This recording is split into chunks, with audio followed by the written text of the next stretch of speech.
நாங்கள் வந்து திராவிடர் அப்படின்னா கன்னடர்லாம் இல்லை, நாங்கள் தெலுங்கர் தான். நாயுடு நாயக்கர் இருக்கோம் அப்படின்னு வெட்ட வெளிச்சமாக சொல்கிறாரு. நான் இன்னைக்கு சொல்றேன்டா, இதே நாயக்கர் கடப்பாறையை வச்சு, இதே ரெட்டியார் கடப்பாறையை வச்சு நாம் தமிழர்ன்ற கட்சியை அடிச்சு உடம்புடா. திராவிடம்னு சொன்னால் முதல்ல என்ன சொன்னாங்க? தமிழ், தெலுங்கு, மலையாளம், கன்னடம், துளு எல்லாத்தையும் சேர்த்து தெலுங்கு எல்லாம் சேர்த்துன்னு சொன்னாங்க. இப்போ நம்ம அடித்து துவைக்கும் போது என்ன பண்ணுறாங்க?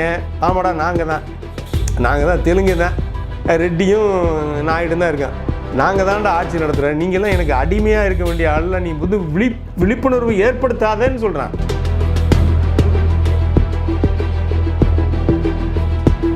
அப்போ தமிழன் ஏன் இப்படி இருக்கிறான் அப்படின்னா அவனுடைய பிழைப்பு, அவனுக்கு எந்த இதுவும் இல்லை. இப்போ தெலுங்குன்னு பார்த்தீங்கன்னா, இப்போ ரெட்டியார் அப்படின்னு எடுத்துக்கிட்டிங்கன்னா அந்த ஹோட்டல் பூரா அவங்கள்ட்ட தான் இருக்குது. நாயுடு அப்படின்னு எடுத்துக்கிட்டிங்கன்னா இந்த மளிகை மற்ற பிஸ்னஸ் பூரா அவங்கள்ட்ட தான் இருக்கும். ஆனால் தமிழன் கூலியாக தான் இருக்கான் இன்றைக்கி.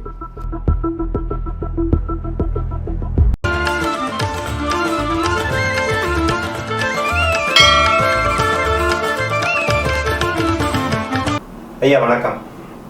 வணக்கம்.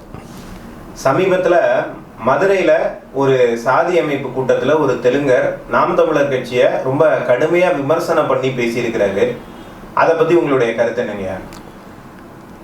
நான் அது மாதிரி நிகழ்வை நான் வரவேற்கிறேன். தம்பி வந்து வெளியே பகிரங்கமாக நாங்கள் வந்து திராவிடர் அப்படின்னா கன்னடர்லாம் இல்லை, நாங்கள் தெலுங்கர் தான், நாயுடு நாயக்கர் இருக்கோம் அப்படின்னு வெட்ட வெளிச்சமாக சொல்கிறாரு. அது வந்து இந்த திராவிட கும்பலில் தொங்கிக்கிட்டு இருக்கிற தமிழங்களுக்கு புரியுதா அப்படிங்கிறத நான் அதில் பார்க்குறேன். அவர் பேசுனது சரி அப்படிங்கிற மாதிரி பார்க்குறேன். ஏன்னா இவன் தூங்கிக்கிட்டே இருக்கேன், எத்தனை ஆண்டுகளாக தூங்கிட்டு இருக்க போகிறேன் அப்படிங்கிறது புரியல. இப்போ அண்ணன் நாம் தமிழர் கட்சியில் வந்து அண்ணன் வந்து பல விஷயங்களை பேசிக்கிட்டே இருக்கார். அவன் என்ன நினைக்கிறான்?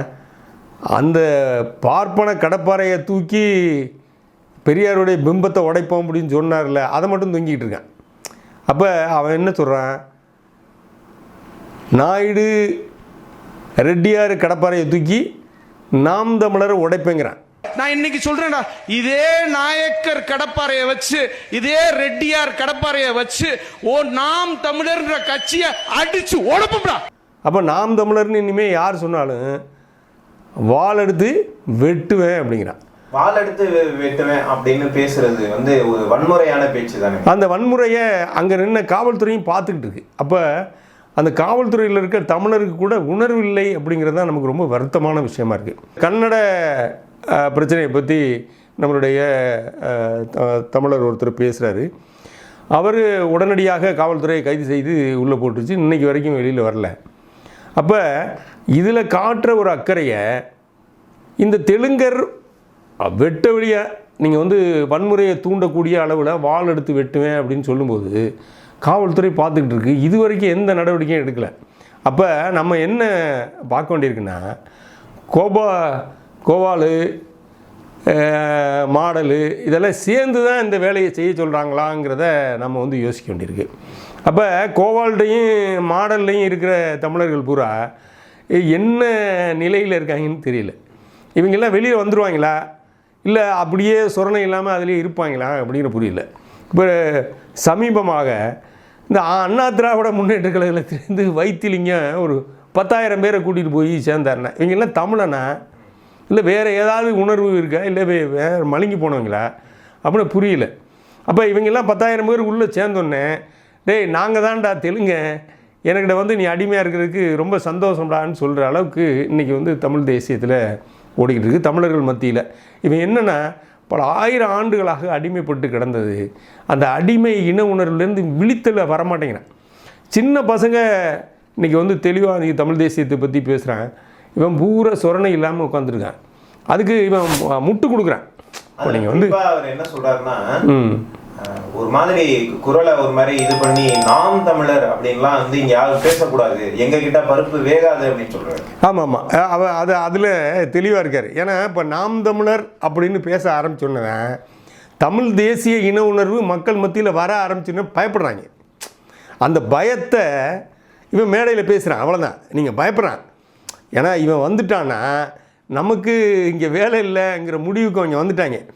இப்போது பார்த்தீங்கன்னா பிரிட்டிஷ் கவர்மெண்ட் காலத்தில் அவன் இங்கே கிடைச்ச பொருளை அவன் நாட்டுக்கு கொண்டு போனான். அவன் நாட்டுக்கு கொண்டு போய் அவன் டெவலப் பண்ணுறதுக்காக எடுத்துக்கிட்டு போனான் அடிமை ஆட்சியில். இப்போ இவங்க என்ன பண்ணுறாங்கன்னா, இவன் இங்கே எல்லாம் கொள்ளையடிச்சு கொண்டு போய் இங்கிலாந்தில், யூஎஸ்ஏல, ஆஸ்திரேலியாவில் கொண்டு போய் இன்வெஸ்ட் பண்ணுறான். ஏன்னா தமிழ் தேசியம்னு ஒன்று இங்கே மலர்ந்துருச்சுன்னா இவங்க இங்கே வாழ முடியாதுன்னு முடிவுக்கு வந்துடுறாங்க. அதனால் ரெடி ஆகிக்கிறாங்க. எப்போ வேணாலும் இவன் அடித்து விரட்டுவான், நாம் போய் அங்கே செட்டில் ஆகிக்கலாங்கிறத செட்டில் பண்ணுறேன். அப்போ இவனுக்கு இன்னும் தமிழர்கள் விழுத்துக்கிட்டான் அப்படிங்கிறத இவன் தெளிவாக தெரிஞ்சுக்கிட்டு இருக்கேன். தனக்கிட்ட இருக்க அடிமைகளை சரியாக வச்சுக்கணுங்கிறதுக்காக அவனுக்கு பதவிகளை கொடுத்துட்டு, அவனுக்கு சொகுசான வாழ்க்கையில் கொடுத்துட்டு, இப்போ பெண்களுக்கு வந்து நேற்று ஏதோ மகளிர் மாடர்னு கிராமமாக பஸ்ஸை வச்சு கூட்டிகிட்டு போகிறாங்க. 300 ரூபா சாப்பாடு. அப்போ இந்த மக்களை என்ன நிலைக்கு வச்சுருக்காங்கன்னா, 67லேருந்து இன்றைக்கி வரைக்கும் இவனை பிச்சை எடுக்கிற நிலையில் தான் வச்சுருக்கேன். அப்போ அந்த பிச்சை எடுக்கிற நிலையில் வைக்கும்போது தமிழனுக்கு அப்பவும் சொரணையே வரலை. என்னடா ஒரு 300 ரூபாய்க்கு நான் போய் என்னுடைய இன உணர்வெல்லாம் விட்டுட்டு திராவிடன்னு போய் அவனுக்கு தெலுங்கனுக்கு கீழே நிற்கலாமா அப்படிங்கிறதே இவனுக்கு மண்டையில் உரைக்கலை. குறிப்பாக அதில் அவர் பேசும்போது சீமான் வந்து இந்த மாதிரி சொல்றாரு, திராவிடம்னு பேசுறாங்க, கன்னடார் யாரும் பதவியில இருக்காரா, மலையாளி யாரும் பதவியில இருக்காரா, அப்ப நீ குறிப்பா எங்களை தான் சொல்ற, திராவிடர்னு சொல்லாத, முடிஞ்சா தெலுங்கு அப்படின்னு நீ நேரடியா சொல்லி பேசிப்பாரு, அப்புறமா நாங்க என்ன செய்யறோம் பார்ப்போம் அப்படிங்கிற மாதிரி அவர் சொல்றாரு.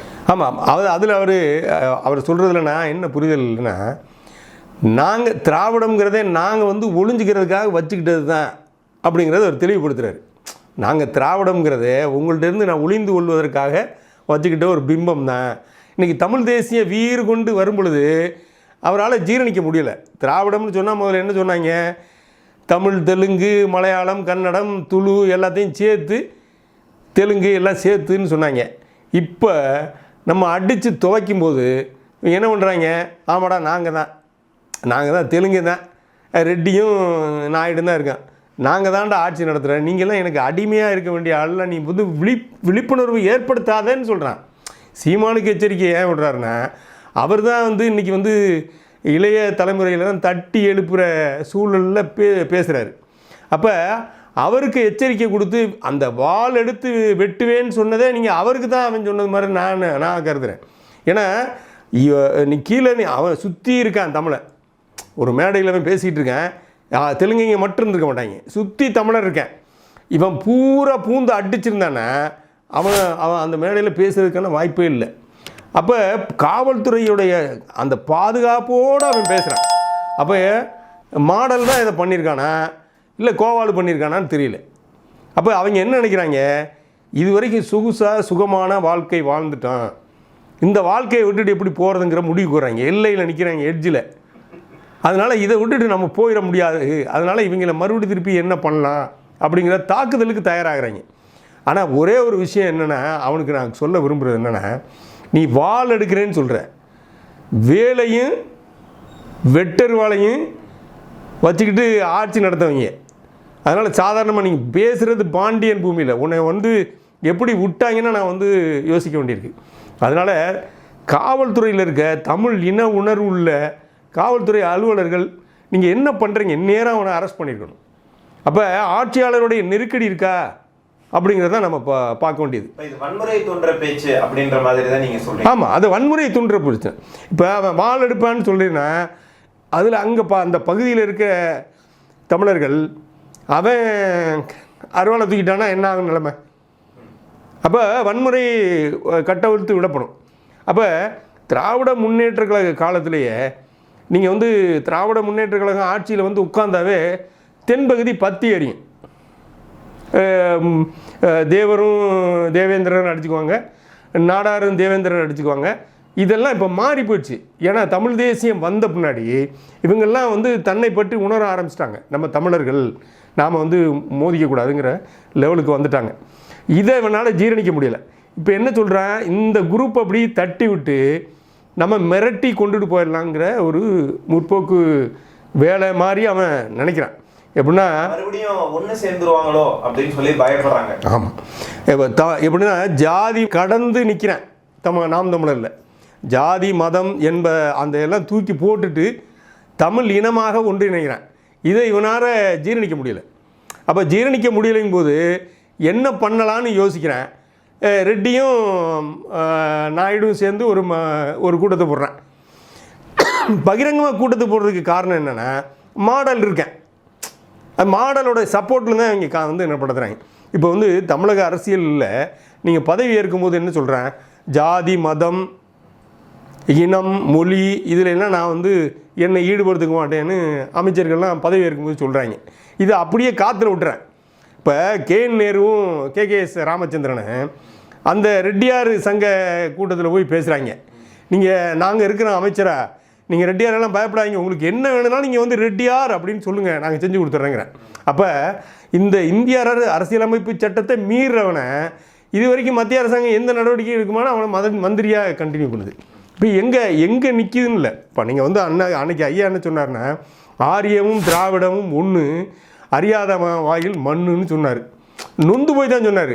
ஏன்னா இவன் 2 பேர் சேர்ந்து தான் நம்மளை அடிக்கிறேன். இவன் என்ன சொல்கிறேன், எந்த காலத்திலும் பிஜேபி இங்கே வர முடியாது அப்படின்னு சொல்கிறேன், திராவிடத்தை வெல்ல முடியாதுன்னு சொல்கிறேன். அப்போ எங்கே திராவிடத்தை வெல்ல முடியாதுன்னு சொல்கிறான்ல, இங்கே இதை பேசுகிறேன். அப்படியே டக்குன்னு கொல்லைப்புறத்தில் போய் அமித்ஷாவையும் மோடியும் பார்த்துட்டு, ஐயா நான் அரசியலுக்காக பேசுகிறேன், என்னை மன்னிச்சிருங்கயான்னு சொல்கிறேன். அப்போ ரெட்டை வேடத்தை புரிந்து கொள்ளக்கூடிய அளவுக்கு கூட இந்த தமிழர்கள் இன்னும் வளரலையேங்கிற வருத்தம் எனக்கு இருக்குது. இப்போ அவங்க கட்சியில் பார்த்திங்கன்னா மொத்த மந்திரிகளில் தெலுங்கு அமைச்சர்கள் தான் அதிகமாக இருக்கேன். அதுவும் தெலுங்கு அமைச்சர்களோட ரொம்ப கொடூரமான விஷயம் என்னென்னா, அண்ணா திராவிட முன்னேற்ற கழகத்திலிருந்து வந்தாங்க பார்த்தீங்களா, கட்சி மாதிரி வந்தாங்கல்ல, அதில் தான் பெரும்பான்மையான அமைச்சர்கள் இருக்கேன். முக்கியமாக வசூல் பண்ணுற இடத்துல பூரா வந்தாருங்க. அவங்க வசூல் பண்ணி தெளிவாக கொண்டே கொடுக்குறாங்கனால சொந்த கட்சியில் இருந்தால பழைய சீனியர்ஸு அவன் பூரா முழிக்கிறான், என்னடா நம்மளை அடித்து இவங்க தள்ளிட்டு போயிட்டாங்களேன்னு. ஓரளவுக்கு நேர்மையாக இருப்பாங்க போல அவங்க. ஆமாம், எப்படின்னா இல்லை அதில் பங்கு பிரித்தலில் கொஞ்சம் சிரமம் இருக்குது. அதில் அவன் எப்படின்னா அவன் எடுத்துகிட்டு கொண்டே கொடுப்பான் போல இருக்கு. இவன் வந்து கொடுத்துவிட்டா ஐயா ஏதாவது தாங்கய்யா அப்படின்னு வாங்குற மாதிரி இந்த அமைச்சர்களாக இருக்கேன். அப்போ தன்னுடைய நிலையை உணர இவன் வந்து தமிழன் அப்படிங்கிறத உணரலை. இவன் வந்து சம்பாதிக்கணும், பணத்தை குவிக்கணும் அப்படிங்கிற நிலையிலேயே இவன் வந்து ஓடிட்டுருக்கேன். இறுதி கேள்வி, இப்படி மதுரையில் இப்படி ஒரு நபர் வந்து நாம் தமிழர் கட்சி மேலே வன்முறை ஏவுற மாதிரி சில கருத்துக்களை வந்து முன் வச்சிருக்காரு. தமிழர்னு பேசக்கூடாது அப்படின்னு சொல்கிறாரு. இது மாதிரி ரெட்டியார் நாயுடு கடப்பாறையை வச்சு நாம் தமிழர் கட்சியை வந்து உடப்போன்னு சொல்லியிருக்காரு. நாங்கள் தெலுங்கருங்கிறதையும் வெளிப்படையாகவே சொல்கிறாரு. இந்த பேச்சுக்கு நாம் தமிழர் கட்சியில இருந்தும் பல தமிழ் தேசியவாதிகள் தங்களுடைய எதிர்ப்பு குரலை பதிவு பண்ணிட்டு இருக்காங்க. இதுல இருந்து மக்கள் என்ன தெரிஞ்சுக்கணும், தமிழர்கள் என்ன தெரிஞ்சுக்கணும் அப்படிங்கிறத உங்களுடைய இறுதி கருத்தை சொல்லுங்க. இப்போ எப்படின்னா, இப்போ நாம் தமிழர் கட்சியை இடிப்போம் அப்படின்னு சொல்கிறாங்க. அப்போ நாம் தமிழர் கட்சி தான் இன்றைக்கி வந்து 1.5 லட்சம் தமிழர்கள் இறந்து போனதன் மேலே அதுக்கு மேலே மலர்ந்த ஒரு மலர் தான் வந்து நாம் தமிழர். அப்போ நாம் தமிழர் இந்த தூங்கிக்கிட்டு இருக்கிற இந்த தமிழர்களை தட்டி எழுப்புவதற்காக ஒரு இயக்கமாக மாறி இன்றைக்கி வந்து வீறு கொண்டு தமிழ்நாடு முழுவதும் அந்த இதுவுமே இல்லாமல் தன்னெழுச்சியாக வந்துக்கிட்டு இருக்கிற ஒரு கூட்டம். அப்போ இந்த தன்னெழுச்சியாக கூட்டம் வரும் பொழுது தெலுங்கர்கள் பயப்பட ஆரம்பிக்கிறான். அப்போ பயப்பட ஆரம்பிக்கும் போது அவன் தெலுங்கு பயமுறுத்தலை நம்மகிட்ட காமிக்கிறான். சாதாரண மக்களுமே வாள் எடுத்து வெட்டிடுவான்னா நீங்கள் அப்பாவி மக்கள் வந்து யோசிப்பான். அவன் வந்து இன்றைக்கி அன்றாட வாழ்க்கை நடத்துகிறான்ல, அவன்லாம் யோசிப்பான், என்னடா இவங்க வன்முறை தூண்டிடுவாங்களா, அடிச்சிடுவாங்களோ, போயிடுவாங்களா, அந்த பய உணர்வு நமக்குள்ள இருக்குது. ஏன்னா 1000 ஆண்டுகளாக அடிமையாக இருந்ததுனால நம்ம வந்து தெளிவடையலை. அதில் இப்போ எனக்கு என்னென்னா, இது போன்று ஒரு காணொலிகள் வலைதளங்களில் பேசுகிறத விட நாம் தமிழர் கட்சி இதுக்கு ஒரு பெரிய போராட்ட திட்டத்தை அறிவித்து தமிழகம் முழுவதும் இருக்கிற மக்களை தட்டி எழுப்பி இதை பேசலாம் அப்படிங்கிறது என்னுடைய கருத்து. எப்படின்னா, மக்கள் வந்து நீங்கள் பார்த்தீங்கன்னா அவன் பேசியிருக்கான், யாருக்கும் எந்த நிகழ்ச்சியை பற்றி அதை பற்றி சிந்தனையே இல்லாமல் மக்கள் அவங்கவுங்க வேலையை அவங்கவுங்க ரொட்டீனாக பார்த்துக்கிட்டு போயிட்டே இருக்காங்க.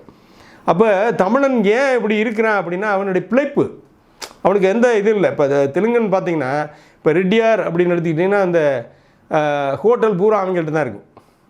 நாயுடு அப்படின்னு எடுத்துக்கிட்டிங்கன்னா இந்த மளிகை மற்ற பிஸ்னஸ் பூரா அவங்கள்ட்ட தான் இருக்கும். ஆனால் தமிழன் கூலியாக தான் இருக்கான் இன்றைக்கி. அப்போ இவனுடைய என்ன இன்னைக்கு அன்றாடம் எந்திரிச்சு ஒரு வேலைக்கு போனால் தான் வந்து அவனுடைய பிழைப்பு நடத்தலாம்ங்கிற நிலைக்கு வந்ததுனால இன்னும் அந்த உணர்வு இவன்ட்டு வரல.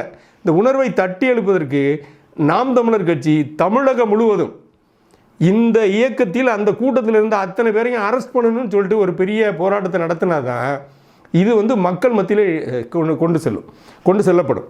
அப்போ தான் இவனுக்கு புரியும்.